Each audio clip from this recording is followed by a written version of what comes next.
Hi friends, இன்றைக்கி நம்ம கிச்சனில் 1 கிலோ மட்டன் குழம்பு டிஃபனுக்கு வச்சு சாப்பிட்ற மாதிரி எப்படி செய்கிறதுன்னு பார்க்கலாம். அதுக்கு குக்கரில் 200 ml அளவுக்கு கடலெண்ணெய் சேர்த்துக்கிறேன். எண்ணெய் நல்லா சூடானதுக்கப்புறம் 2 பெரிய சைஸ் வெங்காயத்தை ஃபைனாக சாப் பண்ணி சேர்த்துக்கலாம். வெங்காயம் நல்ல கோல்டன் கலர் வந்ததுக்கப்புறம் கொஞ்சமாக கருவேப்பிலை, 2 ஹீப்ரி டேபிள் ஸ்பூன் இஞ்சி பூண்டு பேஸ்ட் இதெல்லாத்தையும் சேர்த்து நல்லா மிக்ஸ் பண்ணிக்கலாம். இஞ்சி பூண்டு நல்லா வெந்து பச்சை வாசனை போனதுக்கப்புறம் அடுப்பை சிம்மில் வச்சுட்டு அதில் 1 டீஸ்பூன் மஞ்சள் தூள், 2 table spoon chilli powder, 3 table spoon homemade கறி மசாலா பவுடர் இது எல்லாத்தையும் சேர்த்து நல்லா மிக்ஸ் பண்ணிக்கலாம். 3 தக்காளியை குட்டி குட்டியாக கட் பண்ணி சேர்த்துக்கிறேன். 1 டேபிள் ஸ்பூன் கல் உப்பு சேர்த்து நல்லா மிக்ஸ் பண்ணிக்கலாம்.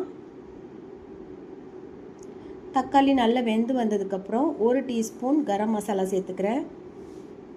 சேர்த்துட்டு 1 கிலோ மட்டனும் சேர்த்து நல்லா மிக்ஸ் பண்ணிக்கலாம். மட்டன் மசாலா கூட 5 மினிட்ஸ் குக் ஆகணும். 5 மினிட்ஸ்க்கு அப்புறம் நம்மளுக்கு தேவையான அளவுக்கு தண்ணி சேர்த்துக்கலாம். குக்கரை க்ளோஸ் பண்ணி வேக வச்சு எடுத்துக்கிறேன்.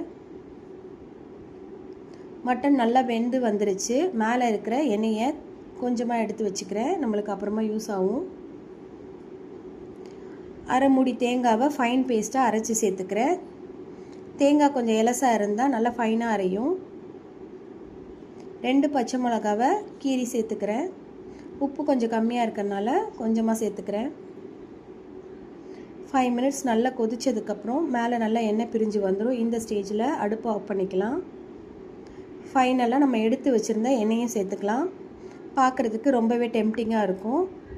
இட்லி, இடியாப்பம், பரோட்டா கூட வச்சு சாப்பிட்றதுக்கு ரொம்ப சூப்பராக இருக்கும். இப்போ நம்மளோட மட்டன் குழம்பை சாப்பிட்டு என்ஜாய் பண்ணலாம்.